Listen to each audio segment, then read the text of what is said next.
XLPU college Guruvayanakere ಪ್ರಾಯೋಜಿತ ಅಖಾಡ big fight ವಿಶೇಷ ಮತ್ತೆ ಮುಂದುವರಿತಾ ಇದೆ. ಇದೀಗ ಮಹೇಶ್ ಪತಾರ ನಮ್ಮ ಜಾಯ್ನ್ ಆಗಿದ್ದಾರೆ, ಚಿಂತಕರಿದ್ದಾರೆ. ಸ್ವಾಗತ ಮಹೇಶ್ ಪತಾರ ಸರ್, ತಮಗೆ ಒಂದು ಡಿಬೇಟ್ಗೆ ಜಾಯ್ನ್ ಆಗ್ತಾರೆ ಇಷ್ಟಲ್ಲ. ಶಶಿ ನಿಮಗೆ ಒಂದು ಪಾಯಿಂಟ್ ಇತ್ತು ನಂದು. ನಾನಿಲ್ಲಿ ಪ್ಯೂರ್ಲಿ ವಿದ್ಯಾರ್ಥಿಗಳ ಪರ ಮಾತಾಡ್ತಾ ಇದ್ದೀನಿ ಶಶಿ. ನನಗೆ ದೇಶದ ಹೋರಾಟಗಳು, ಯಾರ್ಯಾರು ರೈತರು ಬರೋ ದಾರಿಯಲ್ಲಿ ಬ್ಯಾರಿಕೇಡ್ ಹಾಕಿದ್ರು, ಹಳ್ಳ ತೋಡಿದ್ರು, ಮುಳ್ಳುಗಳ ಬೇರೆ ನಿರ್ಮಿಸಿದ್ರು, ರೋಡ್ಗೆ ಮೊಳೆ ಹೊಡೆದಿದ್ರು, ಆ ರೈತರನ್ನ ಕಲಿಸ್ತಾನಿ ಯಾರಂದರು, ನಂಗೆ ಆ ಪ್ರತಿಭಟನೆಯ ಬಗ್ಗೆ ನಂಗೆ ತುಂಬ ಸ್ಪಷ್ಟವಾದ ಚಿತ್ರಣ ಇದೆ. ಏನಂದರೆ ಒಂದು ಡಿಫೇಮ್ ಮಾಡುವಂಥ ಪ್ರಯತ್ನ, ಒಂದು ಹೋರಾಟದ ಕ್ಯಾರೆಕ್ಟರ್ ಸಾಯಿಸೋದದು, ಶೀಲ ಕಳೆದುಬಿಡೋದು. ಆ ಹೋರಾಟಕ್ಕೆ ಶೀಲ ಕಳೆದುಬಿಡೋದಿದೆಯಲ್ಲ, ಶೀಲ ಕಳೆದ್ರೆ ಮುಗೀತು ನಿಮಗೆ. ರೂಢಿಗಳಿದ್ರೆ ನೀವು ನೋಡಿ, ನರೇಶನ್ ಏನಾಯ್ತು ಹೇಳಿ, ಇಲ್ಲಿವರೆಗೂ ಅವ್ರ ಪ್ರತಿಭಟನೆ ಚಲೋ ಮಾಡಿದ್ರಪ್ಪ. ಚಲೋ ಮಾಡಿದ ತಕ್ಷಣ ನಿಮಗೆ ಅಲ್ಲಿಗೆ ಗಾಜು ಹೊಡೆದೋಗಿರೋ ಗಾಡಿಗಳು ಸಿಕ್ಬಿಡ್ತಾವೆ, ನಿಮ್ಗೆ ಇದ್ದಕ್ಕಿದ್ದ ಕಲ್ಲು ಸಿಕ್ಬಿಡುತ್ತೆ ಅಂದಾಗ ನನ್ನ ಆಗ್ರಹ ಇರೋದು, ಅಲ್ಲಿ ಯಾರು ಅದನ್ನು ಮಾಡಿಲ್ಲ, ನಿರಾಯುಧರಿದ್ದರು, ನಾನು ವಾದ ಮಾಡ್ತಿಲ್ಲ. 100 ಜನನೋ 200 ಜನನೋ ಅಂತ ಎಲಿಮೆಂಟ್ ಇದ್ದಿರಬಹುದು. ನೀವು ಪನಿಷ್ ಮಾಡಿ, ಕಾಸನ್ನು ಅಡ್ರೆಸ್ ಮಾಡಿ ಅಂತ ನಾನು ಕೇಳೋದು.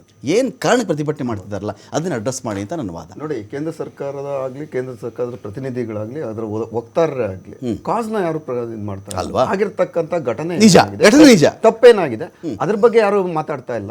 ಈಗ ಆಗಿದೆ, ಅಲ್ಲೇನು ದೇಶದ್ರೋಹದ ಕೂಗಿದ್ರು, ಘೋಷಣೆಗಳು ಕೊಡೋದು, ತುಕಡೆ ಗ್ಯಾಂಗ್ ಬಂದಿತ್ತು, ಇನ್ನೊಂದು ಮತ್ತೊಂದು. ಇವರು ಏನು ಕೇವಲ ಖಲಿಸ್ತಾನ, ಪಾಕಿಸ್ತಾನ, ಮುಸಲ್ಮಾನ ಇಷ್ಟರಲ್ಲೇ ಇದ್ದಾರೆ. ನಾವು ಅದೆಲ್ಲ ಕೇಳ್ತಾ ಇರ್ತಕ್ಕಂಥದ್ದು ಒಬ್ಬ ಅದಕ್ಷ, ಒಬ್ಬ ಅಪ್ರಾಮಾಣಿಕ, ಅಸಮರ್ಥ ಧರ್ಮೇಂದ್ರ ಪ್ರಧಾನ ಬದಲಾಯಿಸಿ ಅಷ್ಟೇ ಕೇಳ್ತಾ ಇರೋದು. ಇಷ್ಟೆಲ್ಲ ಆಗೋದಕ್ಕೆ ಕಾರಣ ಯಾರಾಗಿದ್ದು? ನೀವು ಉಗುರಲ್ಲಿ ಹೋಗೋದನ್ನ ಕೊಡ್ಲಿ ತಗೊಂಡಿರೋದಂತ ಯಾರು? ಬಿಜೆಪಿನವರೇ ಅಲ್ವಾ? ಕೇಂದ್ರ ಸರ್ಕಾರ ಅಲ್ವಾ? ಈ ಹಿನ್ನೆಲೆಯಲ್ಲಿ ಇವರು ಹೇಳೋದೊಂದು ಮಾಡೋದೊಂದು ಜನಕ್ಕೆಲ್ಲ ಗೊತ್ತಾಗ್ತದೆ. ನಾವು ಪದೇ ಹೇಳ್ತಾ ಇದ್ದೀವಿ, ಇದೇ ಬಿಜೆಪಿ, ಯಾವ ಬಿಜೆಪಿ ರಾಜಧರ್ಮ ಬೋಧನೆ ಮಾಡ್ತು, ನೈತಿಕ ಬೋಧನೆ ಮಾಡ್ತು, ನೈತಿಕ ಪಾಠಗಳನ್ನ ಪ್ರತಿಯೊಂದು ಭಾಷಣಗಳಲ್ಲಿ ಹೇಳಿರ್ತಕ್ಕಂಥದ್ದು.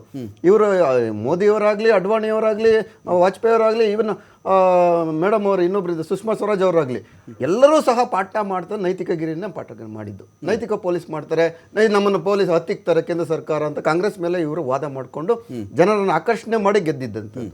ಗೆದ್ದ ಮೇಲೆ ಇವ್ರು ಏನಾಗ್ತಾ ಇದ್ದಾರೆ? ಇವರು ಸಹ ಪ್ರಜಾಪ್ರಭುತ್ವದ ಒಂದು ಕಗ್ಗೊಲೆನೇ ಮಾಡ್ತಾ ಇದಾರಲ್ವಾ?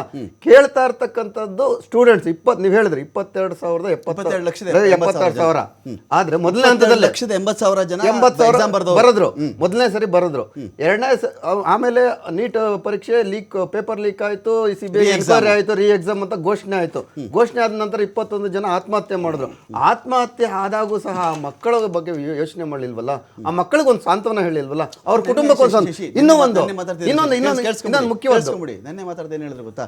ಧರ್ಮೇಂದ್ರ ಪ್ರಧಾನ್ ಪ್ರೆಸ್ ಮೀಟ್ ಮಾಡಿದ್ರಿ, ಅವ್ರು ಹೇಳಿದ್ರು ಎಕ್ಸಾಮ್ ಮಾಡ್ಲಿಲ್ವೇನ್ರಿ, ಅವರು ವಿಮಾನ ತರಿಸಿಲ್ವೇನ್ರಿ ಅವರು ಅಂದ್ರು. ಶಿಕ್ಷಣ ಇಲಾಖೆಯ ರಕ್ಷಣಾ ಇಲಾಖೆ ನೀವು ಪ್ರತಿಯೊಂದಕ್ಕೂ ಅಪೋಸಿಷನ್ ಇದ್ದಾಗ ಪ್ರತಿಯೊಂದಕ್ಕೂ ನೀವು ಕೇಳ್ತಾ ಇದ್ರಲ್ವಾ?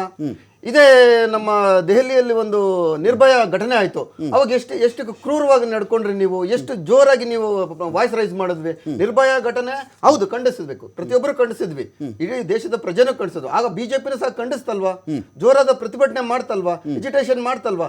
ಅದೇ ರೀತಿ ಇವಾಗ ಆಗಿರ್ತಕ್ಕಂಥ ಅನ್ಯಾಯದ ವಿರುದ್ಧ ಹೋರಾಟ ಮಾಡಿರ್ತಕ್ಕಂಥದ್ದು.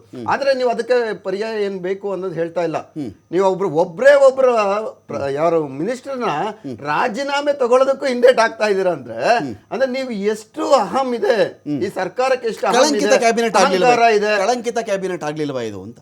ಖಂಡಿತವಾಗಿ ನೀವು ತಗೊಂಡ್ಲಿಲ್ಲ ಅಂದ್ರೂ ಆಗುತ್ತೆ. ಸಾಕಷ್ಟು ಇವಾಗಲೇ ಸಾಕಷ್ಟು ಹಗರಣಗಳಾಗಿದ್ದಾವೆ, ಇವಾಗೆಲ್ಲ ಬಟಾಬೈಲಾಗಿದೆ ಇವತ್ತು ಕೇಂದ್ರ ಸರ್ಕಾರದ್ದು. ಆದ್ರೂ ಸಹ ಅವ್ರೇನಾದ್ರೂ ಮುಚ್ಕೊಂಡು ಹೋಗ್ತಾ ಇದ್ರೆ. ಒಂದೇ ನಿಮಿಷ, 22,80,000 ಏನ್ ಮೊದಲನೇ ಬಾರಿ ಪರೀಕ್ಷೆ ಮಾಡಿದ್ರು, ಎರಡನೇ ಬಾರಿ ಪರೀಕ್ಷೆ ಆಯ್ತಲ್ಲ 20 ಲಕ್ಷ ಮಾತ್ರ ಬರ್ದಿದ್ದಾರೆ. ಇನ್ನು 2,80,000 ಎಲ್ಲಿ, ಯಾಕೆ ಅವರು ಡ್ರಾಪ್ ಆದ್ರು?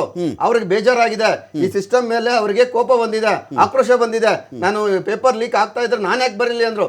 ಅದು ಏನಾಯ್ತು ಅಂತ ಡೇಟಾ ಕೊಡ್ಬೇಕಲ್ವಾ, ಕೇಂದ್ರ ಸರ್ಕಾರದ ಹೊಣೆ ಆಗ್ಬೇಕಲ್ವಾ? ಇದು 2,80,000 ಎಕ್ಸಾಮೇ ಬರ್ದಿಲ್ಲ ಇವತ್ತು.